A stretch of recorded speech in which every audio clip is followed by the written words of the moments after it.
نحمده ونستعينه ونستغفره ونؤمن به ونتوكل عليه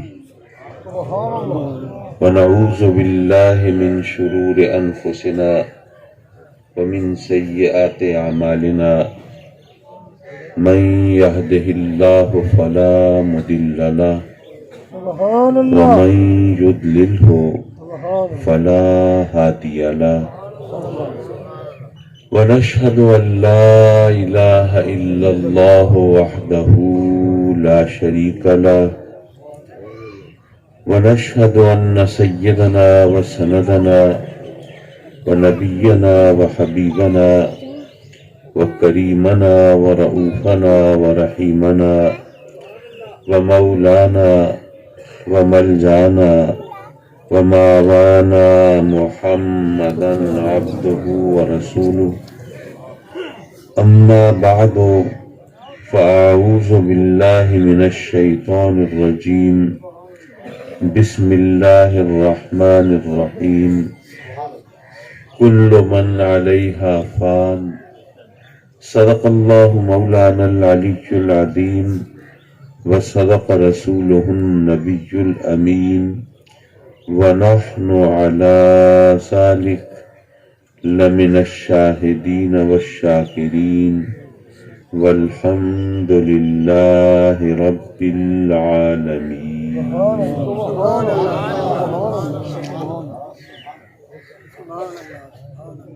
واجب التعظیم لائق تکریم علماء کرام خصوصاً علامہ احمد رضا صاحب سعیدی اور مکرم و معزز حاضرین محفل،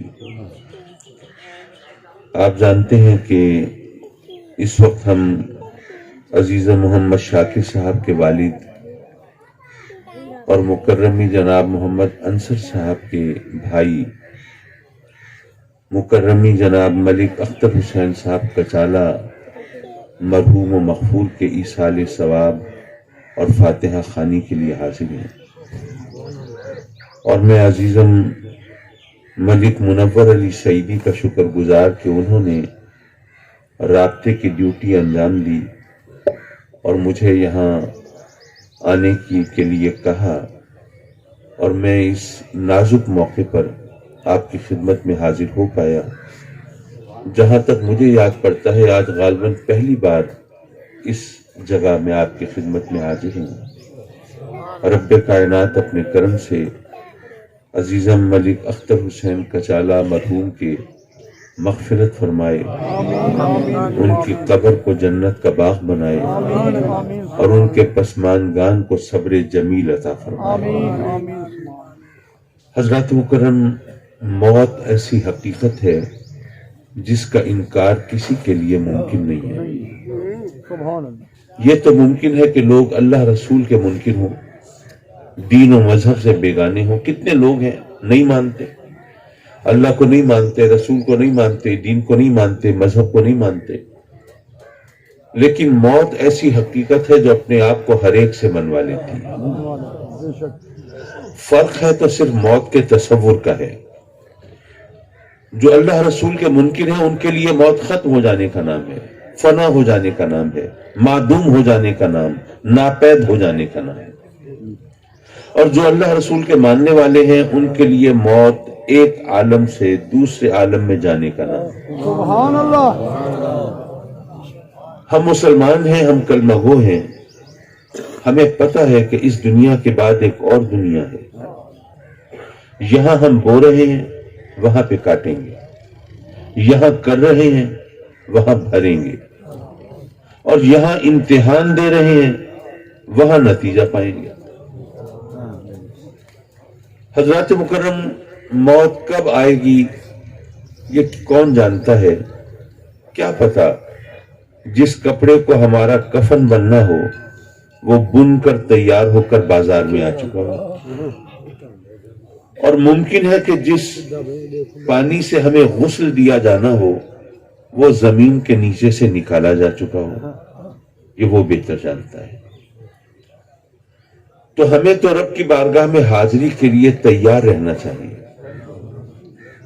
وہاں حاضری دینی ہے اور اپنے اعمال وہ تمام ریکارڈ وہاں موجود ہوگا، اس کا حساب کتاب ہوگا، سزا جزا حشر نشر، یہ تمام مراحل سے ہمیں گزرنا ہوگا۔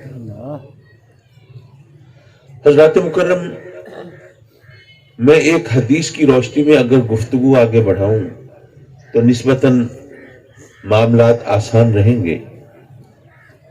میرے آقا کریم حضور علیہ الصلوۃ والسلام محو سفر ہیں، اپنے صحابیوں کے ہمراہ آپ کہیں تشریف لے جا رہے ہیں۔ آپ ایک جانور پر، خچر پر سوار ہیں۔ ایک جگہ وہ جانور بدک جاتا ہے، ڈر جاتا ہے، گھبرا جاتا ہے۔ میرے آقا کریم اس سے اترتے ہیں اور اپنے صحابیوں کو، ساتھیوں کو، ہمراہیوں کو بتاتے ہیں کہ یہاں پر قبریں ہیں جن میں سے 2 قبر والوں کو عذاب ہو رہا ہے جو دیکھ کے یہ جانور ڈر گیا۔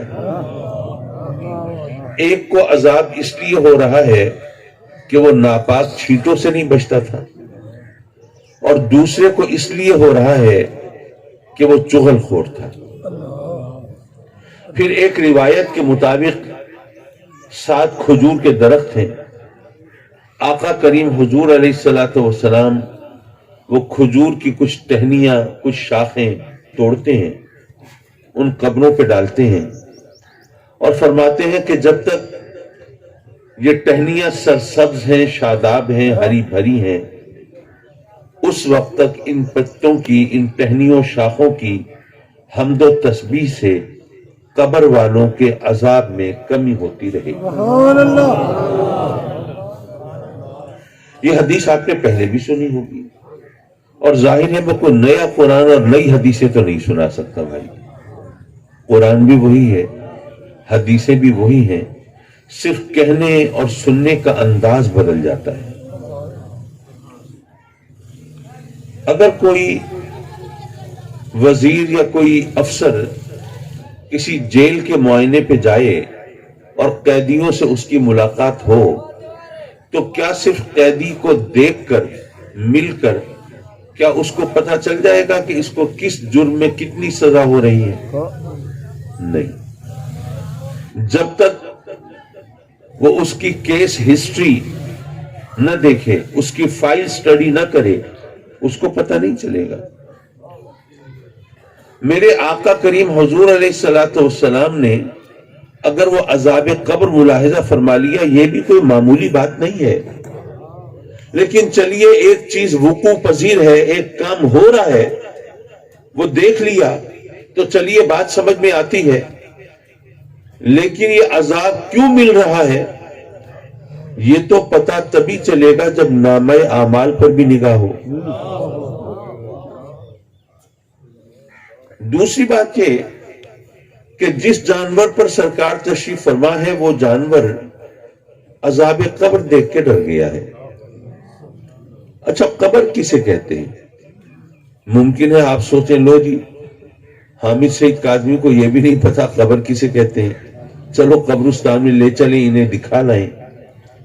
میں عرض کروں گا کہ زمین میں جو ہم گڑھا کھودتے ہیں، قبرستان میں قبریں بناتے ہیں، جس کو ہم عرفاً قبر کہتے ہیں، یہ محض قبر کی ایک علامت ہے، ایک نشانی ہے۔ اصل میں قبر عالم برزخ میں ہوتی ہے۔ یہ بات شاید کانوں کو اجنبی لگے، اور جو بات نئی ہو وہ دلیل چاہتی ہے۔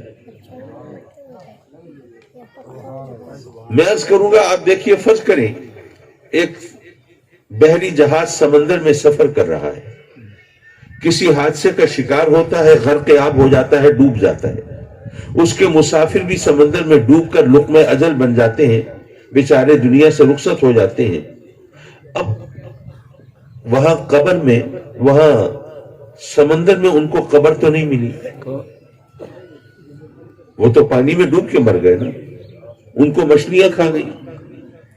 آپ کو پتہ ہے بندہ جب قبر میں جاتا ہے اس سے سوال و جواب ہوتے ہیں، جانتے ہیں آپ؟ فرشتے آتے ہیں، سوال و جواب کرتے ہیں۔ اگر سوالوں کے جواب قبر والا صحیح دے تو قبر کی رائٹ سائڈ سے، سجے پاسے سے جنت کی کھڑکی کھل جاتی ہے اور اللہ کی نعمتوں اور رحمتوں کا سلسلہ شروع ہو جاتا ہے۔ اور اگر قبر والا سوالوں کے جواب غلط دے تو قبر کے کھبے پاسے سے الٹی طرف سے جہنم کی کھڑکی کھل جاتی ہے اور عذاب کا سلسلہ شروع ہو جاتا ہے۔ یہ خوف کا مقام ہے۔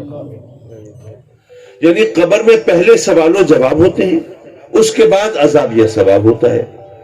اور عقل بھی یہی کہتی ہے کہ ایسا ہی ہونا چاہیے، بھئی امتحان پہلے ہونا چاہیے، نتیجہ بعد میں نکلنا چاہیے۔ قبر میں پہلے سوال و جواب ہوتے ہیں، پھر عذاب یا ثواب ہوتا ہے۔ اب وہ بحری جہاز جو سمندر میں ڈوب گیا، اس کے مسافروں کو قبر تو نہیں ملی، قبر میں تو نہیں ڈالے گئے، تو کیا ان سے قبر کے سوال و جواب ہوں گے؟ اگر ہوں گے تو ان کو مچھلیاں کھا گئیں، تو فرشتے کیا مچھلیوں میں پیٹ میں جا کے سوال کریں گے؟ اور اگر مچھلیوں نے مل جل کے کھایا ہو تو فرشتے بھی گھن چکر بن جائیں گے، کون سی مچھلی کے پیٹ میں کس سے سوال کریں؟ ٹھیک ہے نا؟ اسی طرح آپ جانتے ہیں کہ جو کراڑ ہیں ہندو، وہ اپنے مردوں کو دفناتے تو نہیں ہیں، جلا دیتے ہیں اور راکھ بھی پانی میں بہا دیتے ہیں۔ ایک ہندو مر گیا، اس کی چتا بنائی، اس کی لاش کو جلا دیا اور اس کی راکھ بھی پانی میں بہا دی، اس کو قبر میں تو دفنایا نہیں، تو سوال و جواب اس سے ہوں گے کہ نہیں ہوں گے؟ اگر کسی کا خیال ہے کہ نہیں ہوں گے تو پھر تو بڑا آسان نسخہ ہاتھ لگ گیا۔ جس بندے کے بارے میں بھی خیال ہو کہ اس کے کرتوت اچھے نہیں تھے، اس کے ساتھ قبر میں کوئی اچھا سلوک نہیں ہوگا، تو اس کو قبر میں دفنانا ہی نہیں چاہیے، اس کی بھی چتا بنا دے، جان چھوٹے، جو ہوگا قیامت کے دن دیکھا جائے گا، اس سے پہلے تو اس کی جان بچی رہے گی۔ یارو قبر کے سوال و جواب تو ہر ایک سے ہوں گے نا، سمندر میں ڈوبنے والے سے بھی ہوں گے، وہ ہندوؤں سے بھی ہوں گے جن کی چتا کو آگ لگا دی گئی، تو کہاں ہوں گے، کیسے ہوں گے؟ وہ سوال و جواب تو قبر میں ہوتے ہیں، ان کو قبر تو ملی نہیں۔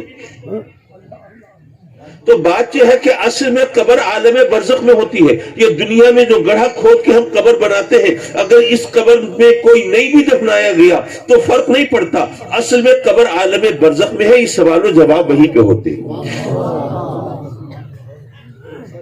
اچھا، ابھی اگر کوئی اگر مگر ہو ذہن میں، تو آقا کریم صلی اللہ علیہ وسلم کی ایک اور حدیث سے ہم رہنمائی لیں۔ میرے آقا کریم صلی اللہ علیہ وسلم کا فرمان ہے کہ ہر قبر یا جنت کا باغ یا دوزخ کا گڑھا، ہر قبر یا جنت کا باغ یا دوزخ کا گڑھا۔ اچھا، کبھی بارشوں سے، کبھی سیلاب سے، کبھی زلزلے سے، یا کبھی ویسے ہی بوسیدہ ہو کر، پرانی ہو کر قبریں دہل جاتی ہیں، بیٹھ جاتی ہیں، کھل جاتی ہیں، بعض اوقات مردوں کی ہڈیاں بھی چمکتی ہوئی دکھائی دیتی ہیں۔ ممکن ہے آپ نے بھی کچھ کھلی ہوئی قبریں دیکھی ہوں، تو کسی قبر میں آپ کو جنت یا دوزخ کی کوئی نشانی نظر آئی؟ نہیں۔ کوئی چنگاری، کوئی انگارہ، کوئی عذاب کی کیفیت دکھائی دی؟ نہیں۔ کوئی کلی، کوئی پھول، کوئی باغ، کوئی حور چہل قدمی کرتی ہوئی نظر آئی؟ نہیں۔ ظاہر ہے اگر نظر آئی ہوتی تو آپ یہاں کہاں بیٹھے ہوتے؟ حضرات مکرم، میرے آقا کریم کا فرمان تو غلط نہیں ہو سکتا۔ سرکار کا ارشاد ہر قبر یا جنت کا باغ یا دوزخ کا گڑھا، لیکن ہمیں کبھی کسی قبر میں جنت یا دوزخ کی کوئی نشانی دکھائی نہیں دی۔ کیوں؟ وہ اس لیے کہ ہم دیکھ رہے ہیں اس دنیا میں، اور قبر ہے دراصل عالم برزخ میں، تو یہاں ہم وہ تمام چیزیں کیسے دیکھ سکتے ہیں؟ اچھا، اگر اب بھی کوئی سوال و جواب ہو رہے ہو ذہن میں، تو ایک مختلف زاویے سے میں بات واضح کروں۔ آپ ظاہر ہے میری طرف دیکھ رہے ہیں، اور میری مجبوری یہ ہے، میں یہ سمجھتا ہوں کہ لوگوں نے مجھے بولنے کے لیے بلایا ہے، آپ کو تو نہیں بلایا، آپ کو تو سننے کے لیے بلایا ہے۔ تو آپ ذرا توجہ سے سنتے رہے تو میری محنت وصول ہو جائے گی۔ دیکھیے، فرض کیجیے آپ لوگ جو بیٹھے ہیں، ذرا آپس میں اگر دیکھیں تو ایک کا کھبا پاسا دوسرے کے سجے پاسے سے ملا ہوا ہے، ایسے ہی بیٹھتے ہیں نا؟ آپ دیکھ لیجئے، ایک کا کھبا پاسا دوسرے کے سجے پاسے سے ملا ہے۔ قبرستان میں قبریں بھی ایسے بنی ہوتی ہیں، ایک کا کھبا پاسا دوسرے کے سجے پاسے سے ملا ہوا ہوتا ہے. فرض کریں یہ دو قبریں ہیں قبرستان میں. اچھا جو میرا کھبا سجا ہے میں اس کی رعایت کروں گا. اس قبر کا سجا پاسا یہ, کھبا پاسا یہ, اس قبر کا سجا پاسا یہ, کھبا پاسا یہ, دونوں قبریں ساتھ ساتھ بنی ہوئی ہیں. فرض کریں اس قبر والے نے سوالوں کے جواب صحیح دیے, اس کے سجے پاسے سے جنت کی کھڑکی کھل گئی. ٹھیک. اس قبر والے نے سوالوں کے جواب غلط دیے, اس کے کھبے پاسے سے جہنم کی کھڑکی کھل گئی. اب قبریں ساتھ ساتھ بنی ہیں, ادھر سے جنت کی کھڑکی کھلی ہوئی ہے, ادھر سے جہنم کی کھڑکی کھلی ہوئی ہے. یارو کیا جنت اور جہنم اتنی چھوٹی ہے کہ دو قبروں کے درمیان آ جاتی ہیں؟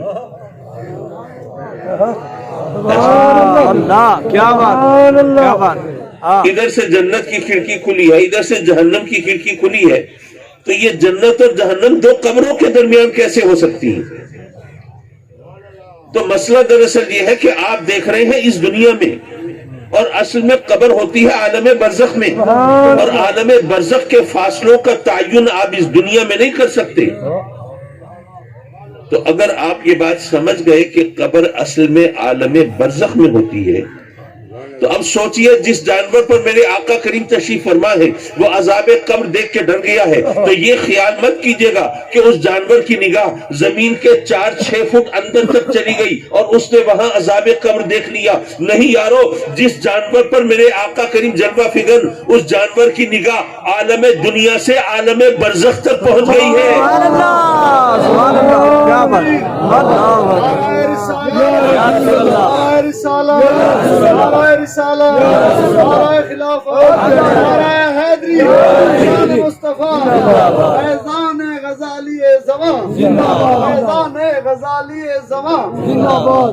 یارو جس جانور پر سرکار جلوہ فگن ہو اس کی نگاہ عالم دنیا سے عالم برزخ تک پہنچ جاتی ہے, تو جو شہزادے میرے آقا کریم کے کندھوں پہ ہوتے تھے ان کی نگاہ کہاں تک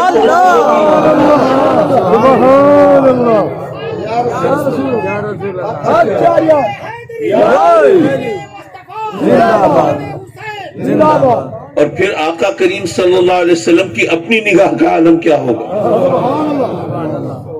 حضرات مکرم, میرے آقا کریم صلی اللہ علیہ وسلم نے کھجور کی کچھ ٹہنیاں, کچھ شاخیں توڑی, قبروں پہ ڈالی اور فرمایا کہ جب تک یہ ٹہنیاں سرسبز ہیں, شاداب ہیں, ہری بھری ہیں, تر و تازہ ہیں, اس وقت تک ان کی حمد و تسبیح سے قبر والوں کے عذاب میں کمی ہوتی رہے گی.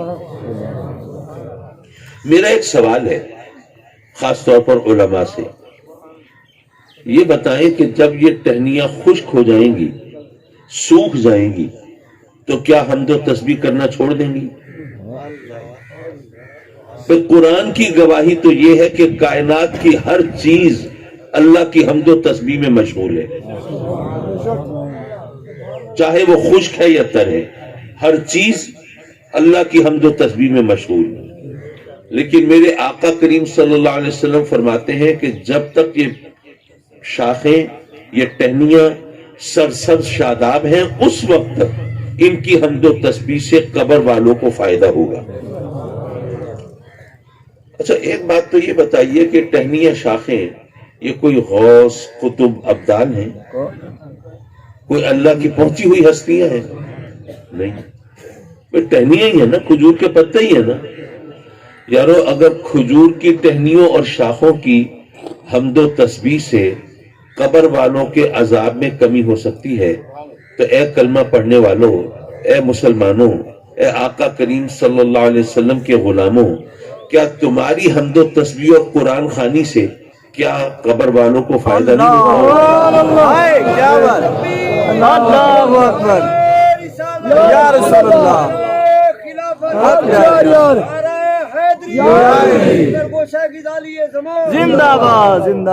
اور اب آ جائیے وہی اسی مقام پر جہاں میں عرض کر رہا تھا کہ یہ ٹہنیاں خشک ہو جائیں گی تب بھی حمد و تسبیح تو کرتی رہیں گی, کیونکہ قرآن کی گواہی ہے کہ کائنات کی ہر چیز اللہ کی حمد و تسبیح کرتی ہے. تو یہاں ایک تو خطابی دلیل آئی, وہ کیا وہ یہ کہ خشک مولویوں کی حمد و تسبیح سے فائدہ نہیں ہوتا، لیکن جو بات میں کہنا چاہتا تھا وہ دوسری ہے۔ یارو آقا کریم نے فرمایا جب تک یہ ٹہنیاں سرسبز ہیں اس وقت تک ان کی حمد و تسبیح سے فائدہ ہوگا قبر والوں کو۔ پتہ یہ چلا کہ حمد و تسبیح کرنے والوں کی دو قسمیں ہیں، ایک وہ جن کی حمد و تسبیح سے خود ان کو بھی فائدہ نہیں ہوتا، بھئی یہ شامیانہ لگا ہے، یہ پلر ہے، یہ جناب در و دیوار ہیں، یہ مٹی ہے، ہر طرف یہ ریت پھیلی ہوئی ہے، یہ تمام چیزیں ہیں، یہ حمد و تسبیح کر رہی ہیں کہ نہیں؟ کیا ان کے درجات میں اضافہ ہو رہا ہے؟ قرب الہی کی منازل طے ہو رہی ہیں؟ کچھ بھی نہیں۔ بھئی اللہ کی طرف سے ڈیوٹی ہے وہ تو کر رہے ہیں، لیکن حاصل حصول تو کچھ نہیں ہے، کوئی اجر و ثواب تو نہیں ہے، کوئی صلہ کوئی مرتبہ تو نہیں ہے، کوئی ان کی شان میں اضافہ تو نہیں ہے۔ تو حمد و تسبیح کرنے والوں کی دو قسمیں ہیں، ایک وہ جن کی حمد و تسبیح سے خود ان کو بھی فائدہ نہیں ہوتا، اور ایک وہ جن کی حمد و تسبیح سے دوسروں کو بھی فائدہ ہوتا۔ سبحان اللہ۔ تو اب یہ بات ذہن میں رکھیے، اگر آج کے بعد کوئی آپ سے کہنا چاہے اور بحث کرنا چاہے کہ جناب یہ ایصال ثواب جائز نہیں، یہ ثواب نہیں پہنچتا، یہ وہ فلاں فلاں، تو ان سے بحث کرنے کی ضرورت نہیں، وہ مسئلہ نہیں بتا رہے ہوتے، صرف اپنی قسم بتا رہے ہوتے، سبحان اللہ۔ بے شک بے شک صرف اپنی قسم بتا رہے ہوتے ہیں کہ ہم کون سی قسم میں سے۔ اچھا، اس حدیث سے ایک مسئلہ اور بھی سامنے آتا ہے، وہ بھی سمجھیے۔ میرے آقا کریم حضور علیہ السلام جب اس دنیا میں جلوہ فگن ہوتے تھے، روئے زمین پر تشریف فرما تھے، اپنے غلاموں کی محفلوں کو رونق بخشا کرتے تھے، اس وقت بھی تو دنیا سے لوگ رخصت ہوتے تھے، چاہے مسلمان ہو یا کافر ہو، جس کا بھی موت کا وقت آ گیا وہ دنیا سے چلا گیا۔ جب دنیا سے گیا تو اس سے قبر میں آقا کریم صلی اللہ علیہ وسلم کے بارے میں سوال ہوتا تھا کہ نہیں؟ ہوتا تھا۔ ابھی میں نے پوری تفصیل سے عرض کیا کہ قبر اصل میں عالم برزخ میں ہوتی ہے۔ پتہ یہ چلا کہ جب میرے آقا کریم حضور علیہ السلام عالم دنیا میں جلوہ فگن تھے، روئے زمین پر تشریف فرما تھے، تو اس وقت بھی آپ کے بارے میں عالم برزخ میں سوال ہوتے تھے۔ تو پتہ یہ چلا آپ عالم دنیا میں جلوہ فگن لیکن عالم برزخ سے دور نہیں ہیں۔ یارو جب آپ عالم دنیا میں تشریف فرما تھے تو عالم برزخ سے دور نہیں تھے، تو آج اگر سرکار عالم برزخ میں جلوہ فگن ہے تو عالم دنیا سے دور کیسے ہو سکتی ہے؟ سبحان اللہ۔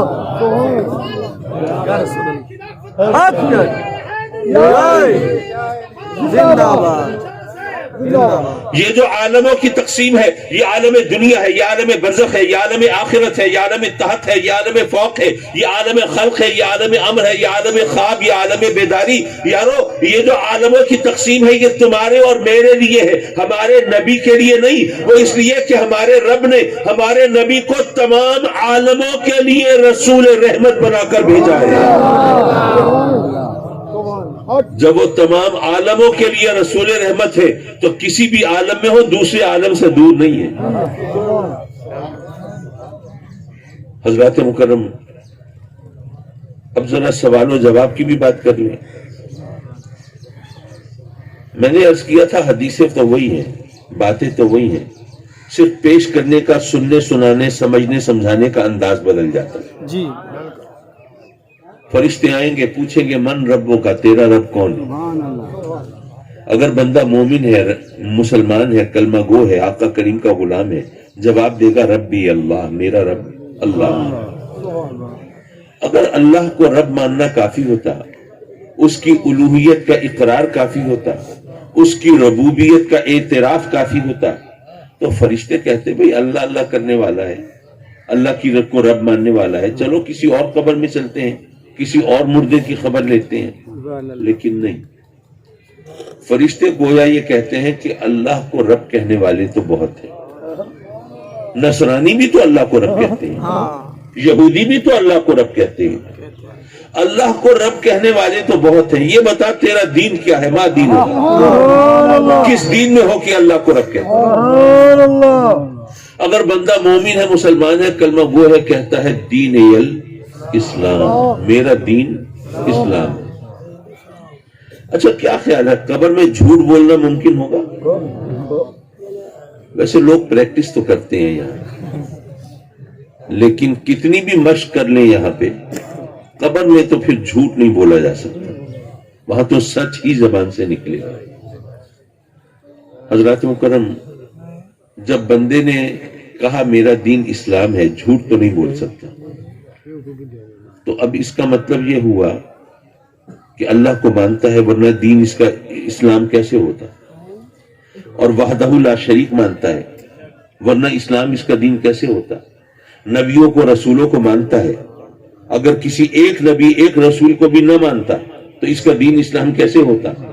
پتہ چلا کہ ختم نبوت پر بھی ایمان ہے، ورنہ اب اس کا دین اسلام کیسے ہوتا؟ سزا جزا کو، حشر نشر کو، قیامت کو، فرشتوں کو، الہامی کتابوں کو، تمام ضروریات دین کو مانتا ہے، ورنہ اسلام کو اپنا دین قرار نہیں دے سکتا تھا. یہ محفل لطیفوں کے لیے تو مناسب نہیں ہے، لیکن بات سمجھانے کے لیے کوئی لطیفے کا سہارا لے لوں تو زیادہ بری بات تو نہیں ہوگی شاید.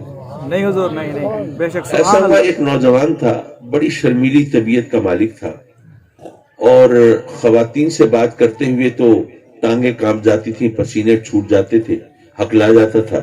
ایسے نوجوان آج کل ہوتے تو نہیں ہیں، لیکن میں بھی لطیفہ ہی سنا رہا ہوں. تو اپنی اس کمزوری کی وجہ سے وہ جو گھر کے جو فنکشن ہوتے ہیں نا برادری کے، ان میں بھی نہیں جاتا تھا کہ اگر کسی خاتون سے بات کرنی پڑی تو بڑی ہوٹنگ ہو جائے گی، بڑی کرکری ہو جائے گی. تو اس کے ایک پتہ نہیں کزن کہیں، مسات کہیں، ملیر کہیں، سوتر کہیں، جو بھی تھا، تو اس نے اس کو سمجھایا کہ بھائی تم گھر کے فنکشنز میں بھی نہیں آتے، تو کل کوئی تمہارا پتہ نہیں کوئی جنازہ بھی پڑھنے آئے گا کہ نہیں آئے گا. یہ تو گیو اینڈ ٹیک ہوتا ہے نا، جب آج تم لوگوں کے دکھ سکھ میں آؤ گے تو کوئی تمہارے ساتھ بھی شریک ہوگا. اس نے کہا بھائی آپ جانتے تو ہیں میری مجبوری ہے، کمزوری ہے، خواتین سے بات کرنی ہو ہکلا جاتا ہوں، پسینے چھوٹ جاتے ہیں، پریشان ہو جاتا ہوں، پھر کیا کروں؟ تو اس نے کہا کہ بھائی تم نے خواتین سے بات کرنے کو حوا کیوں بنایا ہوا ہے؟ کیا ان سے بجٹ پر کلام ہوگا، یا پیٹرول کی قیمتیں کم زیادہ ہونے پر کوئی گفتگو ہوگی، یا جناب یہ جو اوقاف کے جو نئے قوانین بنے ہیں کوئی ان پر کوئی گفتگو ہوگی؟ یہ عورتوں سے باتیں ہوتی ہیں تو کیا ہوتی ہے بھئی؟ یہی ہوتی ہیں بھئی آپ کی شادی ہوئی نہیں ہوئی، بچے ہیں کتنے ہیں، بھئی یہ سیدھی سادی باتیں ہوتی ہیں، اور کیا ہونا ہے؟ ان کا اچھا چلو ٹھیک ہے، پھر ہمت کرتے ہیں. تو اتفاق سے اسی دن ان کی برادری کا کوئی فنکشن تھا، انہوں نے بھی ہمت کی اور چلے گئے اس میں. اب نیا نیا سبق سیکھا ہوا تھا، اس کو فوراً دہرانا چاہتے تھے. تو ایک خاتون سامنے سے گزری تو انہوں نے پوچھا محترمہ شادی ہو گئی ہے آپ کی؟ ان کا نہیں بھائی صاحب شادی تو نہیں ہوئی میری. اچھا بچے کتنے ہیں آپ کے؟ پھر ظاہر ہے ان کے ساتھ وہی سلوک ہوا جس کے وہ مستحق تھے. جب تاج پوشی کرا کے فارغ ہوئے تو وہ صاحب جنہوں نے ان کو یہ پٹی پڑھائی تھی، یہ سبق سکھایا تھا، وہ سامنے آئے تو یہ ان کے گلے پڑے، یار میں نے تو تمہارے ساتھ کبھی برائی نہیں کی تھی، تم نے کب کا بدلہ لیا ہے میرے ساتھ؟ جب سارا واقعہ سنایا تو ان صاحب نے کہا کہ جناب غلطی آپ کی ہے، اگر آپ پہلے یہ سوال کر لیتے کہ محترمہ بچے کتنے ہیں آپ کے، وہ کہتی کوئی بچہ نہیں ہے، پھر آپ پوچھ لیتے شادی ہوئی کہ نہیں ہوئی، تو پھر تو یہ سلوک نہ ہوتا. ان کا اچھا غلطی میری ہے، میں نے سوالوں کی ترتیب الٹ دی تھی، چلو اب ترتیب صحیح کر لیتے. اب ترتیب صحیح کر کے نئے عزم سے، نئے ارادے سے، نئی ہمت باندھ کے پھر آتے ہیں تو ایک اور خاتون جا رہی ہوتی ہیں تو پھر فوراً ہمت کر کے پوچھتے ہیں محترمہ بچے کتنے ہیں آپ کے؟ کہ بھائی صاحب اللہ کے فضل سے 4 بچے ہیں میرے. اچھا تو شادی تو ہو گئی ہے نا آپ کی؟ معاف کیجیے، ہنسنا ہنسانا مقصود نہیں تھا، کہنا یہ چاہتا تھا کہ اگر پہلا سوال ایسا ہو جس میں دوسرے سوال کا جواب موجود ہو تو دوسرا سوال کرنے کی ضرورت نہیں ہوتی. بالکل. پہلے سوال میں اگر دوسروں کے دوسرے سوال کے جواب موجود ہوں تو دوسرے سوال کرنے کی حاجت نہیں ہوتی. جب پہلے سوال سے پتہ چل گیا کہ شادی نہیں ہوئی تو بچوں کے بارے میں سوال نہیں کرنا چاہیے، اور جب پہلے سوال میں پتہ چل گیا کہ 4 بچے ہیں تو پھر شادی کے بارے میں نہیں پوچھنا چاہیے. تو جب فرشتوں نے پوچھ لیا تیرا دین کیا ہے اور بندے نے کہہ دیا میرا دین اسلام ہے تو سب سوالوں کے جواب تو آ گئے. تو اب تو کوئی اور سوال کرنے کی ضرورت نہیں بنتی. کیا بات لیکن کیا نہیں. بات. فرشتے بالکل. گویا یہ کہتے ہیں کہ جس طرح اللہ کو رب کہنے والے بہت ہیں نا، اسی طرح اسلام کا نعرہ لگانے والے بھی بہت ہیں، اور اسلامی کہلانے والے بھی بہت ہیں. پھر میرے آقا کریم صلی اللہ علیہ وسلم کی جلوہ نمائی ہوگی، سرکار کی تشریف آوری ہوگی، سرکار کا رخ زیبا نگاہوں کے سامنے ہوگا، اور فرشتے پوچھیں گے ما تقول فی حق ھذا، سبحان اللہ. اے اللہ کو رب کہنے والے، اے اسلام کو اپنا دین قرار دینے والے، یہ بتا، یہ جو پیکر جمال تیرے سامنے ہے، یہ جو صاحب کمال ہے، یہ جو شاہ شمشاد قدا ہے اور خسرو شیری دہانا ہے، یہ جو جان عاشقاں ہے اور روح دل برا ہے، ان کو بھی پہچانتا ہے کہ نہیں؟ سبحان اللہ. اگر ان کو پہچانتا ہے، ان سے واسطہ رکھا ہے، ان سے تعلق جوڑا ہے، ان کا دامن پکڑا ہے، تو اللہ کو رب کہنا بھی منظور ہے اور اسلام کو دین کہنا بھی مقبول ہے. اور اگر ان کو نہیں پہچانتا، ان سے واسطہ نہیں رکھا، تو اللہ اللہ کیے جا اور اسلام کے نعرے لگائے جا، لیکن تیری نجات نہیں ہو سکتی. اچھا کیا خیال ہے اگر کسی طالب علم کو یہ بتا دیا جائے کہ کمرہ امتحان میں کون سے سوال پوچھے جائیں گے، اگر بتا دیا جائے تو وہ کیا کرے گا؟ ظاہر ہے وہ باقی کوئی اور سوال کا جواب یاد کرے نہ کرے، کوئی اور چیز پڑھے نہ پڑھے، ان سوالوں کے جواب تو رٹ لے گا، ان کی تکرار کرے گا، ان کا اعادہ کرے گا، ان کو بار بار دہرائے گا، بلکہ لکھے گا، قلم سے نکالے گا کہ کہیں ایگزامینیشن ہال کی کمرہ امتحان کی ہیبت سے کہیں کوئی چیز رہ نہ جائے، پوری کوشش کرے گا ان کو ذہن نشین کرنے کی. لیکن اگر طالب علم کو بتا دیا گیا کہ یہ سوال پوچھے جائیں گے، پھر بھی تیاری نہ کرے، کیا وجوہ ہو سکتی ہے؟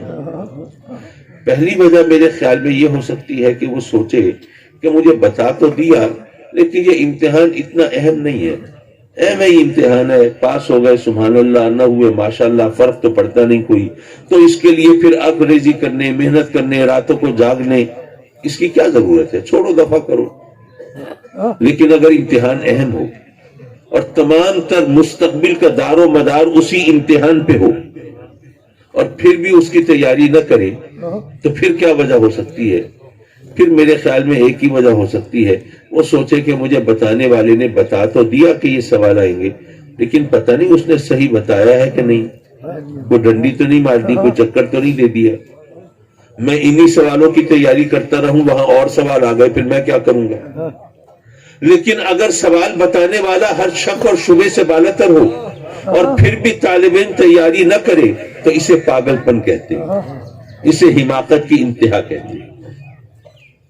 اللہ کا کرم دیکھیے، اس نے اپنے محبوب علیہ السلام کی امت کے لیے پرچہ آؤٹ کر دیا. سبحان اللہ.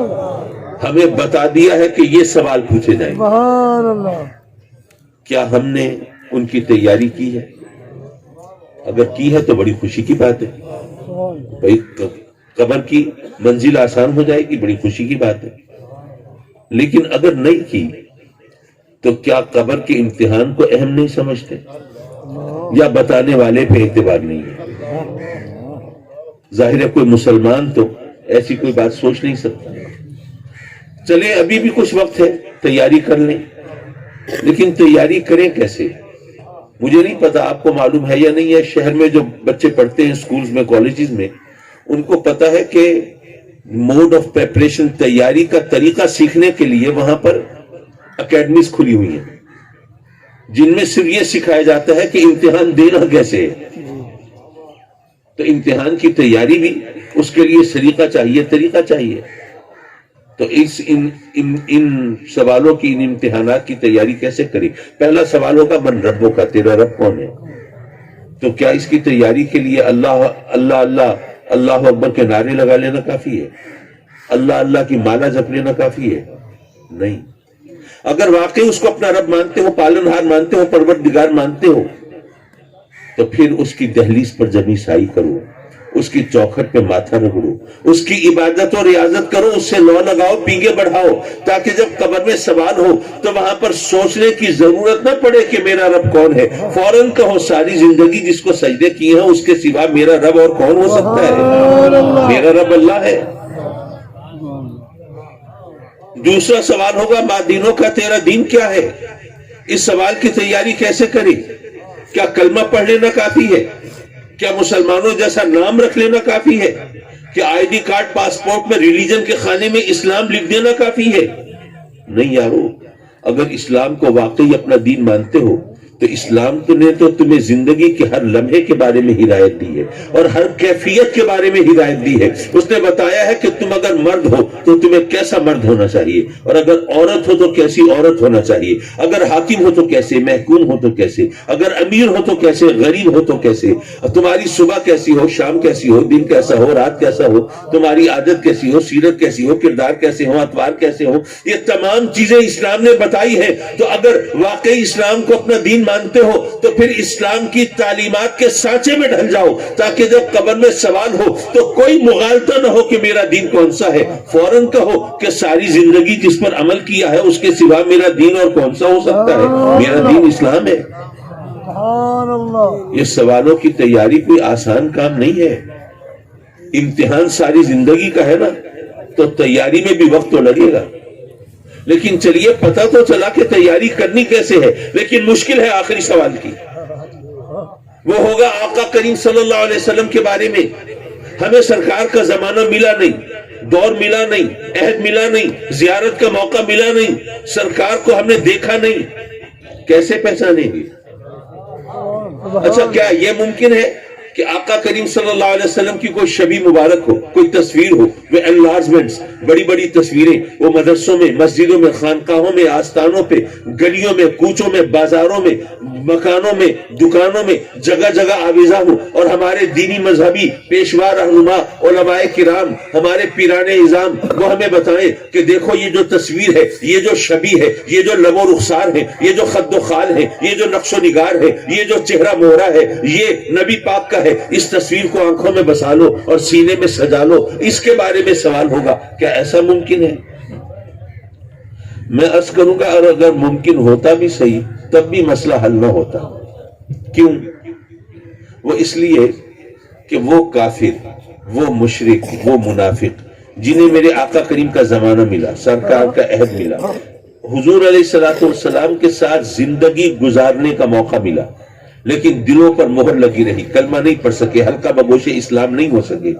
ان کافروں نے، مشرکوں، منافقوں نے میرے آقا کریم کو کتنی بار دیکھا ہوگا؟ بے شمار بار دیکھا ہوگا۔ وہ کافر، مشرک، منافق جنہوں نے سرکار کو بے شمار بار دیکھا، قبر میں پہنچے تو کیا پہچان گئے تھے نبی پاک کو؟ نہیں۔ کیا جواب دیا؟ لا ادری، لا ادری، ہمیں نہیں پتا۔ کس ہستی کے بارے میں پوچھتے ہو؟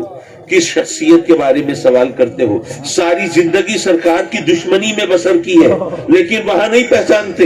لیکن 1500 سال کے بعد آج اگر کوئی مرد مومن دنیا سے رخصت ہوتا ہے، سرکار کا غلام، درود و سلام پڑھنے والا، اس نے تو سرکار کو ایک بار بھی نہیں دیکھا، لیکن دیکھتے ہی بے اختیار پکار اٹھتا ہے، ارے یہی تو جلوہ محمدی ہے، انہی کی تلاش میں تو قبر کی منزل تک آن پہنچا۔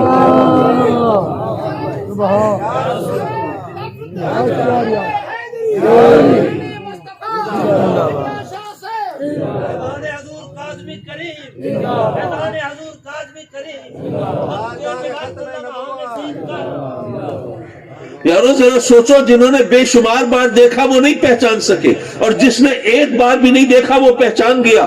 پتہ یہ چلا کہ میرے آقا کریم کو پہچاننے کے لیے یہ آنکھیں جو ہمارے چہرے پہ لگی ہیں یہ نہیں چاہیے، بلکہ دل کی آنکھ چاہیے۔ جنہوں نے ان آنکھوں سے دیکھا انہوں نے کہا ہم جیسے تو ہیں، چلتے ہیں، پھرتے ہیں، سوتے ہیں، جاگتے ہیں، اٹھتے ہیں، بیٹھتے ہیں، ہم جیسے ہیں۔ اور جنہوں نے دل کی آنکھ سے دیکھا وہ بے اختیار پکار اٹھے، بادس خدا بزرگ توئی، قصہ مختصر۔ اچھا یہ بات ہے، تو پھر کیا خیال ہے کسی ماہر امراض چشم سے، آنکھوں کے ڈاکٹر سے، آئی اسپیشلسٹ سے اپوائنٹمنٹ لینی چاہیے، اس سے ملنا چاہیے کہ جناب ذرا ہمارے دل کی جو آنکھ ہے اس کی نظر تو چیک کر دیں، اگر یہ نظر کمزور ہوئی تو بڑی مشکل ہو جائے گی، قبر میں آقا کریم کو کیسے پہچانیں گے؟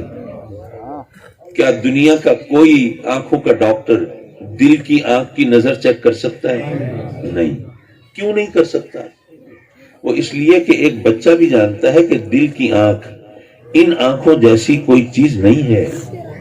تو وہ کیا ہے یارو؟ وہ محبت کی آنکھ ہے، سبحان اللہ. وہ چشم الفت ہے. پتہ یہ چلا قبر میں سرکار کو وہی پہچان سکیں گے جن کے سینوں میں سرکار کی محبت ہوگی، سبحان اللہ. اور جو سینے آقا کریم کی محبت سے خالی ہوں گے سرکار کو نہیں پہچان سکیں گے. اگر یہ علماء، یہ واعظین، یہ خطباء، یہ مقررین اگر یہ ہر محفل میں ہر موقع پر عشق رسول کا درس دیتے ہیں، صرف نعرے لگوانے کے لیے نہیں، صرف داد سمیٹنے کے لیے نہیں، صرف واہ واہ کرانے کے لیے نہیں، بلکہ یہ اس لیے ہے کہ ہماری قبر کی منزل آسان ہو جائے. سبحان اللہ. اور ظاہر ہے جس کی قبر کی منزل آسان ہو جائے اسے اور کیا چاہیے. حضرات مکرم، تقریر تو میں کر چکا، اور آگے لوگ آج میری مصروفیات بے شمار، یہ تو منور مجھے زبردستی کھینچ کے لے آیا آج، لیکن ایک نصیحت میں ضرور کرنا چاہوں گا. تقریریں سن کے واہ واہ کے ڈونگرے برسا دینا بڑا آسان ہے، کوئی نصیحت پلے باندھ کے گھر جانا یہ ذرا مشکل کام ہے. آج کل ہم لوگوں کی عادت ہے رب کی بارگاہ میں شکایتوں کے دفتر کھول کے بیٹھے ہوتے ہیں. مولا، جو کافر ہیں، مشرک ہیں، جو منکر ہیں، فاسق ہیں، فاجر ہیں، بدکار ہیں، سیاہکار و گناہگار و خطاکار ہیں، مولا وہ تو بڑی عیش و عشرت کی زندگی گزار رہے ہیں، بڑا مال ہے ان کے پاس، بڑی دولت ہے، چین کی بنسی بجاتے ہیں. اور مولا ہم تیرے محبوب کے نام کا کلمہ پڑھنے والے، تیری بارگاہ میں سجدہ ریز ہونے والے، تجھ سے لو لگانے والے، مولا ہم ترستے اور سسکتے رہتے ہیں. مولا یہی انصاف ہے. منکروں پر تو یہ انعام و اکرام، اور ماننے والے وہ یوں سسکتے رہے. کرتے ہیں لوگ شکایتیں رب کی بارگاہ میں. اچھا آپ کو پتا ہے نا رب نے جو کچھ بھی ہمیں عطا فرمایا ہمیں اس کا حساب دینا ہے اس کی بارگاہ میں، معلوم ہے کہ نہیں ہے؟ اگر مال دولت ملی اس کا حساب دینا ہے، زمین جائیداد ملی اس کا حساب دینا ہے، کوئی عہدہ یا منصب ملا اس کا حساب بھی دینا ہے. اپنے عہدے کو، منصب کو، طاقت و اقتدار و اختیار کو کس طرح استعمال کیا، بلکہ اگر اولاد ملی ہے تو اس کا حساب بھی دینا ہے. اپنے بچوں کو کس طرح پالا تھا، پرورش کیسے کی تھی، رزق حلال پہ پالا تھا، ایک اچھا پکا سچا مسلمان بنایا تھا. یہاں عالم یہ ہے کہ کسی کو نصیحت کریں کہ یار خدا کا خوف کرو، یہ رشوت نہ لو، یہ حرام نہ کھاؤ، تو الٹی تقریر سننے کو ملتی ہے. جناب کیا کریں، مجبوری ہے. اسکولوں کی فیسوں کا دیکھا ہے آپ نے کیا حال ہے. اب ہم نے اپنے بچوں کو اگر پڑھانا ہے اچھے اسکول میں تاکہ وہ زندگی کی دوڑ میں شریک ہو سکیں اور معاشرے میں کوئی اعلیٰ مقام حاصل کر سکیں، تو ان کو اچھے اسکولوں میں بھیجنا پڑے گا. وہاں کی فیسیں تو اپنی جگہ، لیکن وہاں پر جو دوسرے بچے پڑھتے ہیں وہ بڑی بڑی گاڑیوں میں آتے ہیں، اور جناب ان کی پاکٹ منی تو ہماری تنخواہ سے زیادہ ہوتی ہے، اور برانڈڈ چیزیں استعمال کرتے ہیں، بڑی قیمتی اشیاء ان کے زیر استعمال ہوتی ہے. تو اگر بچے ہمارے خستہ حال میں جائیں گے، لباس بوسیدہ ہوگا، اور اگر ان کے ہاتھ جیب خرچ کے نام پر 10-20 روپے ہوں گے تو وہ اپنے کلاس فیلوز کے سامنے آنکھیں نہیں ملا سکیں گے، سر نہیں اٹھا سکیں گے، وہ تو زندگی کی دوڑ میں شریک نہیں ہو سکیں گے. ہم کیا کریں گے؟ ہم نے بچوں کو اگر کسی قابل بنانا ہے تو سب کچھ کرنا پڑے گا، لیکن کیا ان کو نہیں پتا کہ وہ جسم جو لقمہ حرام پہ پلے گا وہ جہنم کا ایندھن بنے گا. آپ بچوں کے نخرے اٹھا لیجئے، ان کی جناب فرمائشیں پوری کر لیجئے، اچھے اسکولوں میں پڑھا لیجئے، اور زندگی کی دوڑ میں کامیابی کا راستہ ان کو دکھا دیجئے. لیکن اپنے ہاتھوں سے رزق حرام پہ اگر پال رہے ہیں تو گویا اپنے ہاتھوں سے ان کو جہنم میں دھکیل رہے ہیں. معاف کیجئے بات دو نکل گئی. میں یہ عرض کر رہا تھا کہ ہر چیز کا حساب دینا ہے نا. اچھا فرض کیجئے میں آپ میں سے 2 افراد کو زحمت دوں، ایک کو 100 روپے دوں، دوسرے کو 1 لاکھ روپے دوں، اور پھر 2-4 ہفتوں کے بعد پھر دونوں کو بلاؤں اور پوچھوں ہاں بھائی تمہیں 100 روپے دیے تھے، بتاؤ تم نے کہاں خرچ کیے، تمہیں 1 لاکھ دیے تھے، تم بتاؤ تم نے کہاں لگائے. کیا خیال ہے کس کے لیے حساب دینا آسان ہوگا؟ 100 روپے تو آج کل حساب کتاب میں آتے ہی نہیں ہے، اس کے لیے بڑا آسان ہوگا.